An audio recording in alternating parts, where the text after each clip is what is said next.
So I came up here in the middle of nowhere um, to talk about my experience with God and talk about what I seen. And so I deleted my original video because I kind of figured it was gonna, it would make me look bad, as far as people thinking I'm crazy or something like that. So it has a lot to do with that. I had like 100 and some thousand views on it, which sucks. I gotta and I completely lost it. Once like 12 days has gone by, you lose it. So anyway, my experience with God has been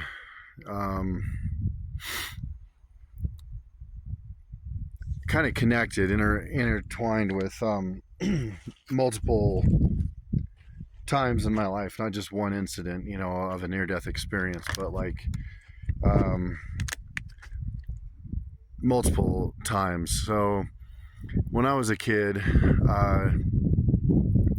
I was young, and this guy, he lived in our neighborhood, a couple blocks away, and the guy was a weirdo. He tried kidnapping me, and he was stalking me when I was driving, or when I was walking. He was driving his vehicle. I was just a kid, like 6 years old. And anyway, I was walking on the side of the road. There was hardly any homes out there at the time, and so as I was walking up the street, this dude pulls up with his vehicle right next to me. I didn't even hear him get out of the vehicle, and I heard him, or I didn't hear him at all, but I heard a man's voice, almost like it was inside my head, like an echo inside of my head. I know I got a lot of space in my head, but anyway, I heard this voice, and it said, "Run, Shorty." And that was my nickname growing up, was Shorty. And I took off running. I was a fast runner back then. I was a sprinter. From an early age, I was always running. So I took off running. The guy screamed, "Hey, get back here," and I didn't realize it, but he was like 10, 12 feet from me, and he sprinted across the desert after me. Luckily, he was kind of a chubby dude, and he didn't catch me. I ran across the field and through to my friend's house, which is where I was going. This is way back in the 80s, it was like 83. And so we kind of did that kind of thing back then. You walked from house to house, hanging out with your friends and stuff. But anyway, this dude jumped back in his truck and drove up into my friend's yard. They were at church, and this happened on a Sunday. And so I climbed through the doggy door, and or I want to say it was a doggy door, but it might have just been that I ran through the front door and ran through the back. But he drove into the yard. I sprinted all the way into the back. I ran all the way back through the house and hid in the garage. And I didn't come out for a few hours. I heard the truck drive off, but I stayed in there. And my friend's dad walked in through the garage, and I called his name, and he scared him, and I told him what had happened, and he was pretty angry about it. And anyway, years later, this guy ended up being a really dangerous sex offender. He had done some really bad stuff to kids, and so I can only imagine, how it would have changed my life, and that sort of thing, and anyway,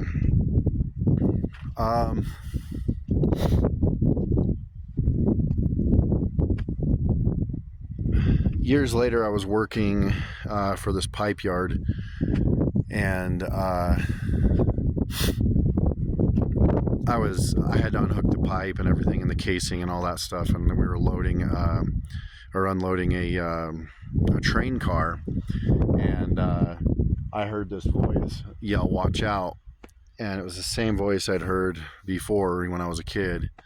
And I spun around. I was climbing up the side of the ladder on the inside of those open semis, and I spun around, and the casing was sliding off the forks toward me, and it was huge. You know, it was probably 7,000 pounds or something like that. And I dodged it and jumped off the train car, and anyway, it hit the side of where it was at. It would have clipped me, because when I stood back up there, I'd seen where it kind of gouged the, you know, kind of made a mark where I would have been, so it had chopped me like in the chest and killed me. So anyway, I ended up I went up to the loader guy. He was my buddy Ryan, and I said, "Hey, thanks for yelling at me when it was sliding off." And he said, "I didn't even have time to say anything." He said, and there was literally nobody around us. It was just us two. He goes, it was crazy. All of a sudden you just spun around, and he goes, "I don't know how you knew it was coming." And I said, I heard a man's voice say, "Watch out." And anyway, that was my one of my big second times that something happened. And you know, I would have died on that day too, or that day anyway. And then this other day, I worked for this construction company, and I was driving home with them in the back. They left me like 120 miles up at some church, and they went home, or they went to get some stuff, and then they forgot about me, that they left me up there. They went home, and I'd been up there like literally from early morning all the way till late at night, and it was almost dark. And I kept hearing, and I hadn't drank or ate anything all day. They were supposed to come back for me, but they forgot about me. And then they came, like, I think it was like 15 hours later, 16 hours later. And so I was hallucinating and shit. And I ended up having issues where I kept hearing a voice, you know, saying, and I could hear him saying, I heard it say my name, and I was like, "Oh, these guys are messing with me again." And I'm looking around, I can't see nothing. It was just basically desert in a church, you know. And so I was a little bit concerned, and it kept, you know, it called my name a few times, and I'm freaking out at this point. You know, there was no cell phones back then that I had anyway. And anyway, a little bit later, I ended up, I heard a voice, and it said, "If you fall asleep, you'll die." And I was, at the time, I'm like, you know, "Don't worry about that, dude. I'm standing up. I ain't falling asleep," you know. And so I was kind of, you know, and I thought for sure I was crazy, you know. I'm like, "Oh my God, you know, I'm losing my mind." And then I realized, well, you know, you're out, you haven't had any water, haven't had any food. You know, I kind of looks like these guys forgot about you, and I'm going to be up here all damn day and night, you know. So I was pretty upset about it. Well, they pulled up a little bit before dusk, I guess, and so I ended up getting in with them, and I was exhausted, and I drank a little bit of water or whatever they had, and they had no food for me or anything like that. You know, they were super like that. And so they apologized for leaving me. They forgot me. And anyway, on the way home, which is it was like a 120-mile drive, give or take a few. And anyway, they told me, they said, you know, that voice came out again, and it said, "If you fall asleep, you will die." And I look at the driver and the passenger, and I'm like, and they didn't hear it, and it was loud. It was loud, like I'm talking to you guys right now. And I'm like, "Oh my God, you know, I got to go to the hospital when I get back. I'm hallucinating. I'm having like some kind of schizophrenic freaking thing, you know." So I'm not doing good at this point. I'm freaking out, and I was so tired, and I kept nodding, and finally I passed out, and this voice woke me up. And this is a 4-door truck, and there's a paver behind us, and they're doing 65, and this voice calls out again and says, "Wake up, Willie. this is your last warning. And I'm looking, and I can still hear them talking, but I can hear that talk like somebody's talking to me in like a phone inside my head. And I'm just like, what the holy hell, and I'm freaking out. I'm stressed out, and it says, if you fall asleep, you will die. Last warning. And I was just like, I was passing out, like nodding, and then this voice said, here it comes. And I was wide awake, and I'm looking, and I'm like, there's got to be a vehicle going to hit me. That's what's going to happen. We're going to get hit head on and die. And I'm like, okay, what do I say? What do I say? I need to say, watch out. No. I need to say stop. I need to say stop. And sure enough, here comes a vehicle right over the hill, coming over. And then just like clockwork, the owner and the boss looked at each other, or the manager, looked at each other. Perfect timing. This vehicle crossed lanes head on at us. They were probably doing 65 miles an hour. He had a trailer full of construction stuff. We had like a half a yard of asphalt and the paver and all that stuff. And anyway, I scream, stop, and I'm in the back seat, and I'm screaming. I can see between both of them, and they were like, their heads were like this, like they couldn't break the trance or something, and like some kind of death trance or something. And I remember being like, I braced myself like this, and I like that, and the truck, they braked, my people braked, they barely missed us by maybe a car length, and he flipped his truck over, and tools and everything were everywhere. It was just like it blew everywhere. And anyway, man, look at that sky. Oh shit, the rain's coming, dust. Anyway, so I'm trying to find a better spot over here.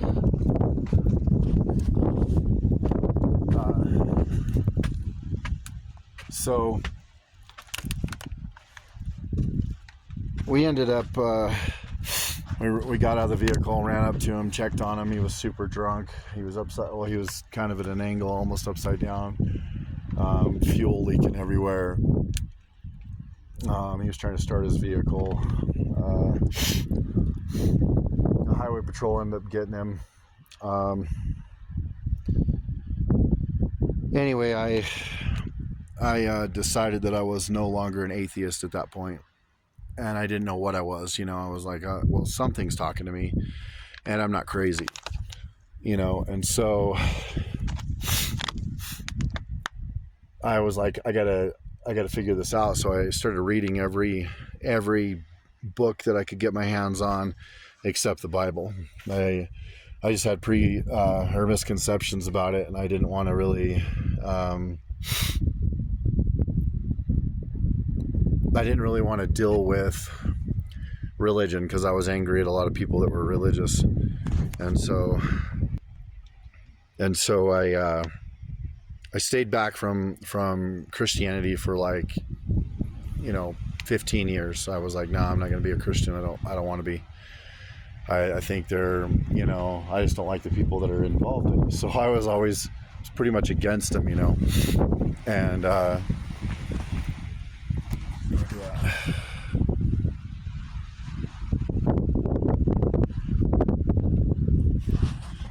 anyway, I was against them, and I didn't want to do it. So, but I believed in ghosts, and I believed in all this other stuff. I just didn't believe in, biblically about Jesus. Because I didn't even try, to look into it or anything. I just was like, I don't want to do that.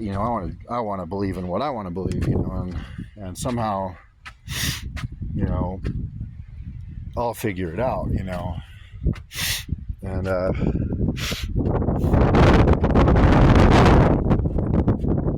great clothes for this. I'm about 1.5 miles from my house, and it's gonna storm pretty good. Got like maybe 30 minutes before it's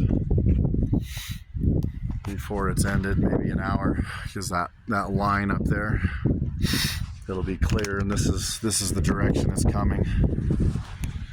Anyway, Um, I said I'm not doing this no more, and uh, once my mom passed away in '07, I was angry at the world, and I'm like, I'm not doing this no more. I'm going to consider myself an atheist again, and because all I could think about was like, there was no real evidence. All I knew is that there were ghosts. I've seen them, and I've recorded them, and I'm like, but what is there else? Is there, what's on the other side? I just kept like being stressed out about it, and my mom died, and it devastated me on another level that I hadn't felt with when my friends died, and so I didn't know what to do entirely, and so I started praying, and I prayed every day, all day long. I was like, God, can you please just show me? Can I just peek in and through the veil, as they say, and I want to make sure that there's an afterlife. And I prayed every day for months, and then finally I was at this job. I wasn't sleeping, and we had a really bad living situation at the time. A bunch of family stuff had happened, and we literally were homeless at the time, and so things weren't good for us, and our family was not good to us at the time. So we were pretty angry. I wasn't sleeping. I was stressed out of my mind. And anyway, what happened was I ended up getting crushed at work by 1,400 pounds of steel, and stopped my heart. It hit me in the stomach, and when it hit me in the stomach, I felt this really, really heavy pressure go up, but it was going like everything was in slow motion, like an accident does. And I was like, and I could hear my body like, as I was getting crushed in half. And I said, please, God, don't let me die like this, because I couldn't fight it. I tried stopping it, but it was happening too fast. But my mind was registering everything. But my body, it hit me so fast and so hard, like there wasn't even time to do anything. I was along for the ride. Anyway, the pressure happened. I traveled into a light, and I had no pain. There was, I felt like I was in the bottom of a pool, maybe without the pressure, of course, on me, but just like I was floating, and I was moving, almost like I was on one of those conveyor belts, at the airport, and just kind of moving forward at like 30 miles an hour. And,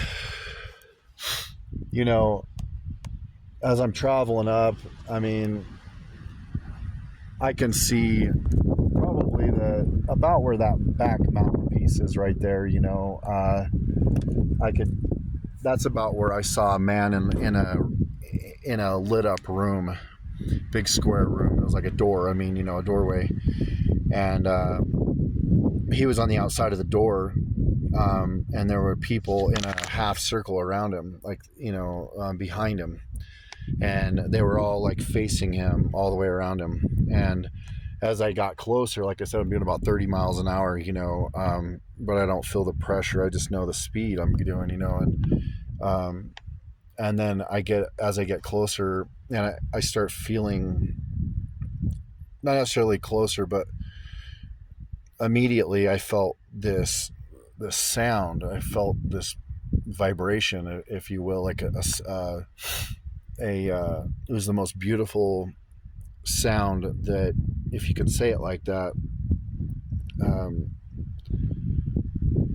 that I've ever heard. It was, I can't even describe it. It was just beautiful. And as I got closer, I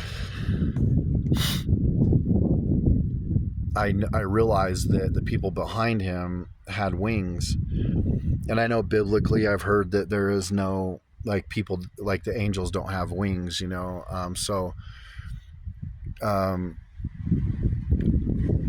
I don't know. I haven't actually looked into it entirely, but as I saw God, as I come up on God, he was a muscular big guy in white, white clothes, like, like they'd show, like they've shown Jesus before on, or just that kind of robe, that white robe, and it was beautiful white. His skin was like a ceramic white when I first saw him, and his skin changed from that ceramic white to different shades of skin color all the way through, to black, and then back to white, back to black. I mean, back and forth through all these different skin colors, and like over and over and over and over.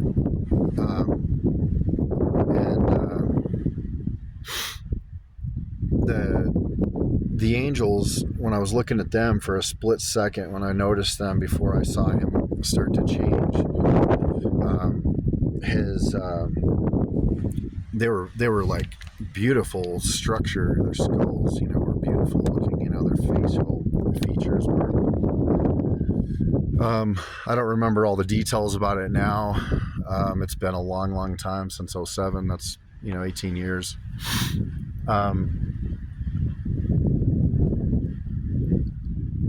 And since then, I had a brain shake at a job, from an accident. So I know there's like some other details, like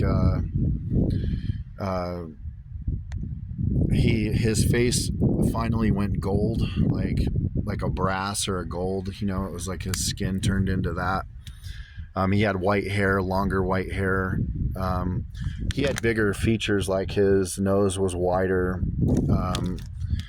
And he had like freaking, like, bushy eyebrows and a long bushy beard. He was muscular built. He was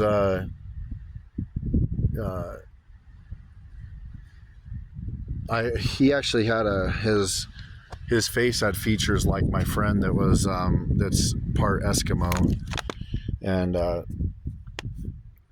anyway, his eyes, the only way I can describe them is his eyes were of time. He had all these slivers of colors in them, like they were different colors, from blue and green and brown. And then he had a sliver of red in his eye. And a lot of people are like, a lot of people have said that that's a sign from a biblical sign as well,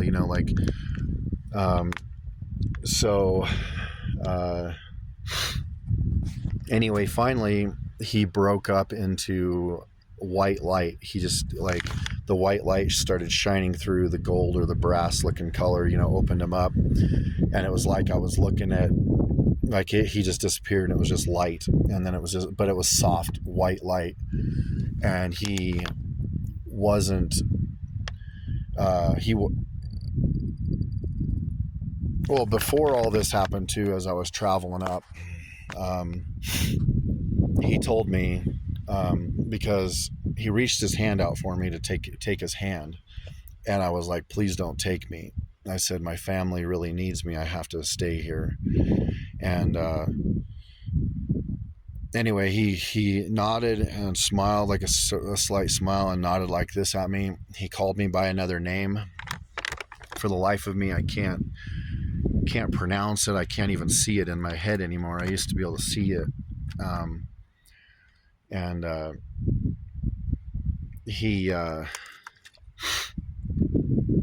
And his face started doing all the changes, the colors, and then he, like I said, he turned into light, and the angels were gone too. And actually, one of the things too is he said, I will see you in quite a while, and he called me by that name. And then he said, and then he called me Willie, which is my name. And next thing I know, after he goes through all that skin color changes and turns to light, I wake up on the ground. I'm on I'm on the cement and I can't breathe because I'd still been hit.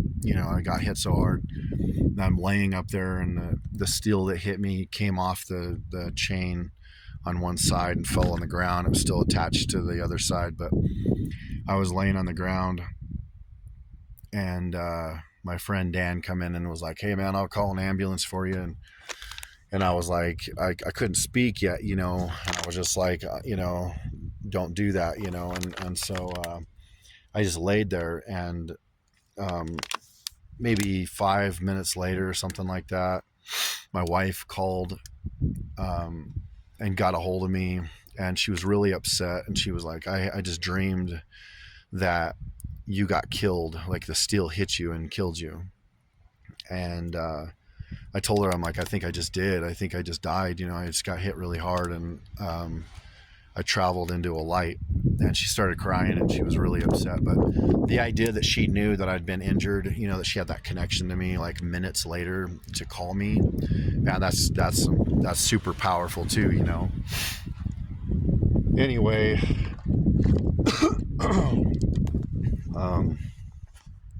look out here real quick.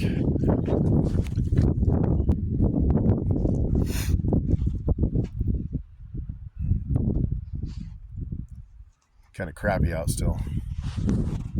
I'm getting kind of cold. But yeah, the God changing, like telling me it's okay to stay, because I asked him to stay for my family and all that. And then another thing too, that in itself was incredible, but God didn't give me any direction. He didn't say, oh, hey, you need to follow the Bible, you need to do this or that, which is like, like they say, is like free will. You get to choose what you want to do in your life. I'm more of a Christian than I've ever been in my life. I haven't read the Bible entirely like I want to, because I pretty much just skimmed it when I was younger, a lot, and I didn't read it like I wanted to. And obviously it's huge, it's going to take me a while, but I believe,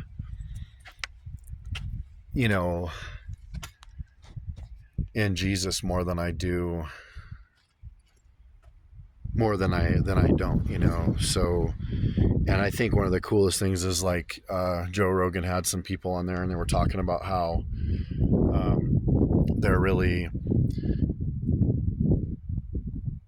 there's all this proof that he existed, but as far as the spiritual aspect of it, the only way they know that it's true or assume it's true is because there was so many men that decided that they were going to go to their death, because they were going to get murdered if they didn't revoke what they were saying that Jesus was, that he did rise from the dead. So to me, 300 people, I think is what it was, decided to let themselves get murdered instead of being like, oh no, the emperor's he's God. So anyway,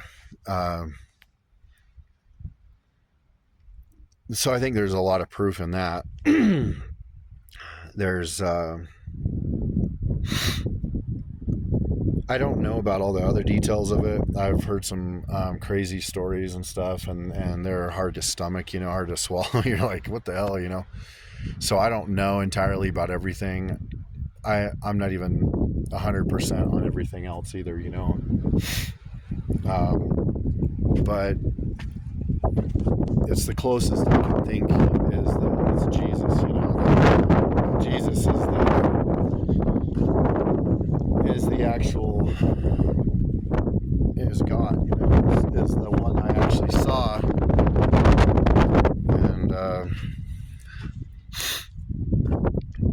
so anyway, the other thing I was going to talk about is my little girl.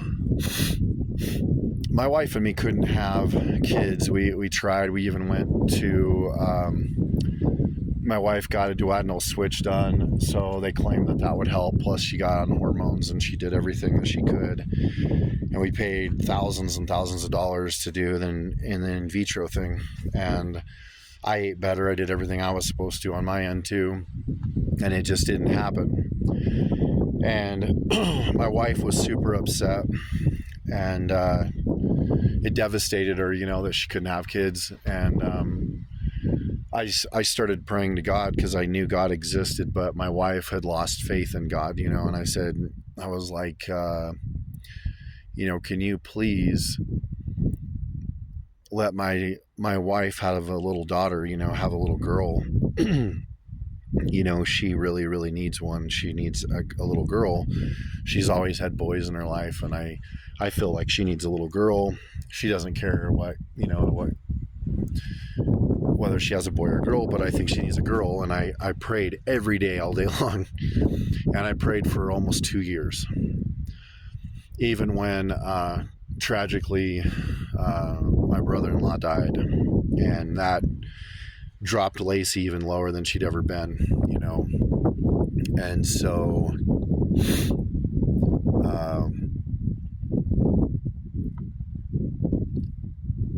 we ended up being able to adopt his and his fiance's child. And so but the other amazing thing about it is I kept seeing these numbers all the time on my phone. Like I check the time, it'd be 3:16. There was 2 other times, that kept showing up. Anyway, they ended up being when she was born, the time she was born, and how much she weighed. And this was before we even knew, and this was before she was conceived, in fact, and so we were, when I found out all those, I'm like, I told my wife, I'm like, hey, this is what I wrote in the notebook, this is what I wrote down. And she's, and I showed her, and it was, and so like when people like make jokes and laugh about God being not real, man, God is absolutely real. And we literally don't die, man. And people, we're not alone, we really are not alone. It seems depressing and sad and scary, but no one should be afraid of the afterlife. You're going to see all your people, all your animals, I've taken pictures of ghosts like a lot. I see them all the time. Like I can see them and I'll photograph them and I show my wife, and she prefers I don't show her, but I show my family all the time, and they're like, oh wow, that's kind of creepy, that's scary, and